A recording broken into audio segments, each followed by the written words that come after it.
नमस्कार, मैं हूं देवांजलि मोहित। यूपी के कुरुक्षेत्र में मचे सियासी घमासान के बीच बीजेपी और विपक्षी दलों के बीच जोरदार तकरार हो रही है। सूबे में बढ़ते तापमान के साथ जुबान से भी शोले बरस रहे हैं। जाति धर्म के नाम पर भी खुलेआम वोट मांगे जा रहे हैं। बीएसपी सुप्रीमो मायावती ने तो सहारनपुर रैली में मंच से ही मुस्लिमों से महागठबंधन के लिए वोट मांग लिया।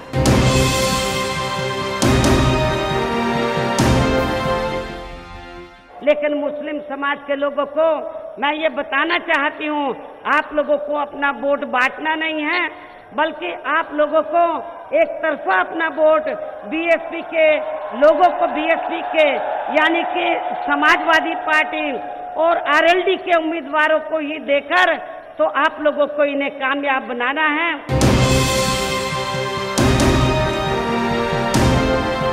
जब माया ने मुस्लिम कार्ड खेला तो सूबे के मुखिया योगी आदित्यनाथ भी बजरंगबली का नाम लेकर मैदान में कूद गए और कह दिया कि सपा, बसपा और कांग्रेस को अली पर विश्वास है तो हमें भी बजरंगबली पर विश्वास है।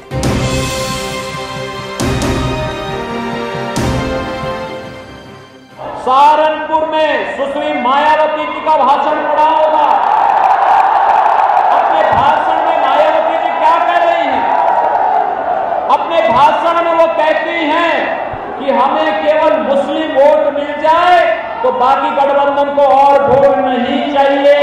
और मैं भी आपसे कहना चाहता हूं भाइयों बहनों कि अगर कांग्रेस को अली पर, सपा बसपा को अली पर विश्वास है, हमें भी बजरंगबली पर विश्वास है।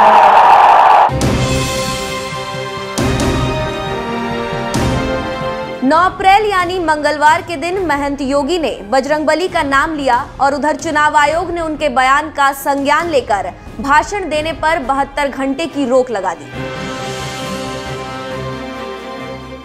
योगी भी ठहरे संत महात्मा, बजरंगबली का नाम लेने से भला उन्हें कौन रोक सकता है। इधर बैन लगा और उधर योगी आदित्यनाथ भाजपाई दलबल के साथ बजरंगबली का दर्शन करने लखनऊ के हनुमान सेतु मंदिर पहुंच गए। योगी के साथ उनके मंत्री आशुतोष टंडन भी थे। बजरंगबली का दर्शन करने से पहले योगी ने चुनाव आयोग को पत्र के जरिए जवाब देते हुए कहा है कि मैं हर शुभ काम की शुरुआत से पहले बजरंगबली को याद करता हूं। विवाद की शुरुआत बीएसपी प्रमुख मायावती के बयान से हुई थी, मैंने बस उसका जवाब दिया था। आपको बता दें, चुनाव प्रचार के दौरान मुस्लिम वोट मांगने और बजरंगबली विवाद पर मायावती और योगी दोनों पर विद्वेष फैलाने का आरोप लगा है। मामले का संज्ञान लेते हुए सुप्रीम कोर्ट ने चुनाव आयोग से पूछा था कि दोनों नेताओं के खिलाफ क्या कार्रवाई की गई। सुप्रीम कोर्ट के सवाल के बाद चुनाव आयोग ने मायावती के चुनाव प्रचार करने पर 48 घंटे और योगी आदित्यनाथ के चुनाव प्रचार करने पर 72 घंटे की रोक लगा दी है। हालांकि बीजेपी ने योगी को चुनाव प्रचार से रोके जाने पर चुनाव आयोग से अपील की है कि वो अपने फैसले पर पुनर्विचार करें।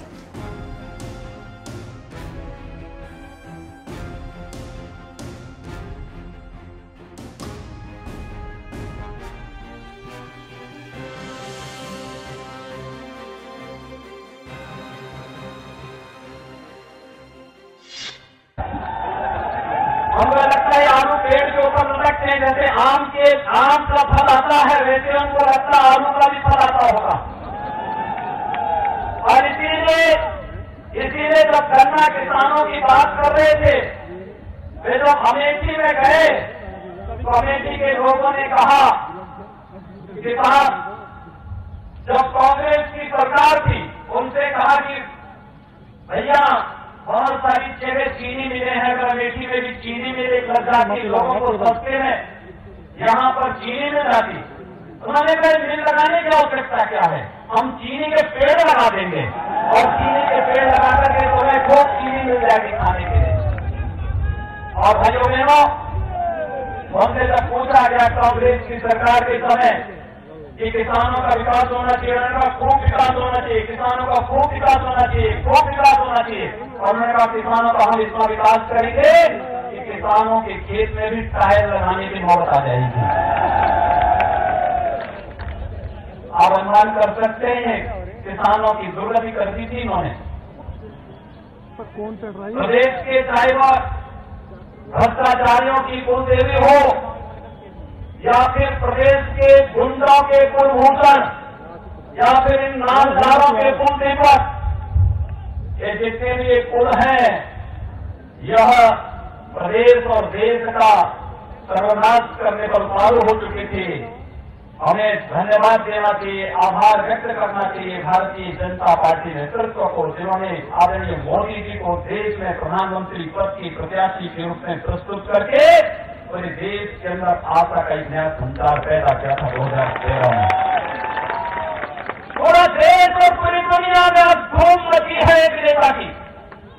आप चले जाइए गांव में, आप चले जाइए शहर में, आप चले जाइए उत्तर में, आप चले जाइए दक्षिण में, आप चले जाइए पूर्व में, आप चले जाइए पश्चिम में, आप बुजुर्गों को पूछिए, आप बच्चों को पूछिए, आप महिलाओं को पूछिए, नौजवानों को पूछिए, हर जगह एक ही धूम है, मोदी मोदी मोदी मोदी की एक ही धूम है। 2013-14 में हमारे पास केवल मोदी जी का नाम था, आज मोदी जी का काम भी हमारे पास है। आज मोदी जी का नाम भी और काम भी हमारे सामने है, और मैं देख करके मुझे आश्चर्य होता है। देखने के लिए दृष्टि चाहिए।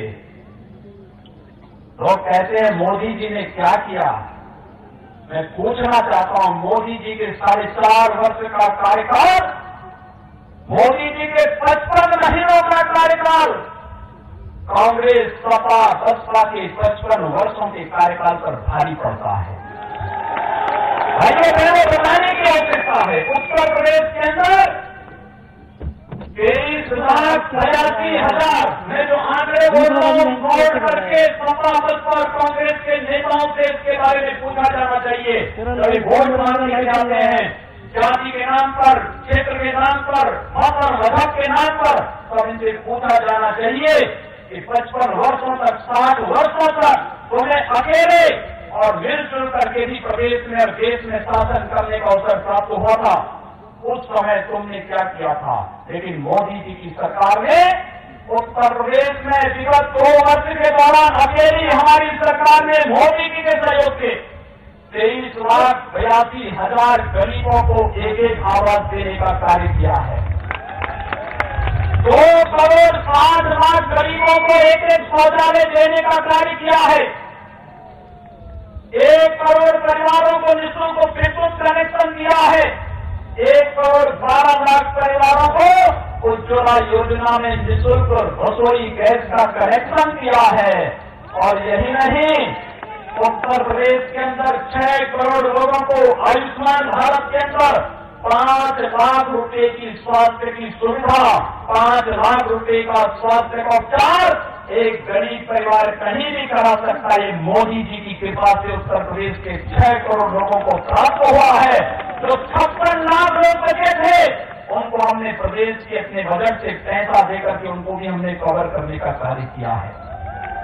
भाइयों बहनों, ये विकास के कार्य, इंफ्रास्ट्रक्चर डेवलपमेंट का कार्य, सहारनपुर से दिल्ली का कार्य एक दागी फर्म को समाजवादी पार्टी की सरकार ने दिया था। वो काम नहीं कर पा रहा था, लटकाया हुआ था। ये जो आदत बन चुकी थी लूटने की, प्रदेश को कंगाल बनाने की, चाहे वो सपा की हो बसपा की सरकार रही हो, इन लोगों ने जिस प्रकार की अराजकता फैलाई थी, उस अराजकता के कारण प्रदेश का विकास बाधित था। लेकिन जब मेरे पास हमारे यहाँ के सांसद राघव भगत जी आए और उन्होंने कहा यहाँ के मान्य विधायकों के साथ मिल करके कि लोग परेशान हैं, हम लोगों ने कहा बुलाया विभागों के लिए क्या मामला है? कहा साहब कोर्ट में मामला चल रहा है, लिटिगेशन का मामला है। हमने कहा कोई कारण नहीं, हम वहां लड़ेंगे, लेकिन सहारनपुर की अपनी जनता को हम सड़क से वंचित नहीं होने देंगे। हमने कहा जो होगा वहां हम लोग लड़ाई लड़ेंगे। और भाइयों बहनों, आज 4 लेन की कनेक्टिविटी सहारनपुर के साथ जोड़ने में मुझे अति प्रसन्नता की अनुभूति होती है। मैं धन्यवाद दूंगा रावल पाल को और उनकी पूरी टीम को, जो टीम लगातार विकास के लिए कार्य करती रही है। मैं जब भी सहारनपुर आया, ऐसा तो है नहीं कि लोग स्वाभाविक रूप से जिन लोगों ने प्रदेश के विकास में स्वयं बाधक बनकर के प्रदेश के विकास के लिए जो स्वयं अपसफल रहे हैं, वे सपन और अपसफल मानते होंगे। कोई नोएडा नहीं जानता था, कोई बिजनौर नहीं जाता था। मैंने कहा मैं तो सब जगह जाऊंगा।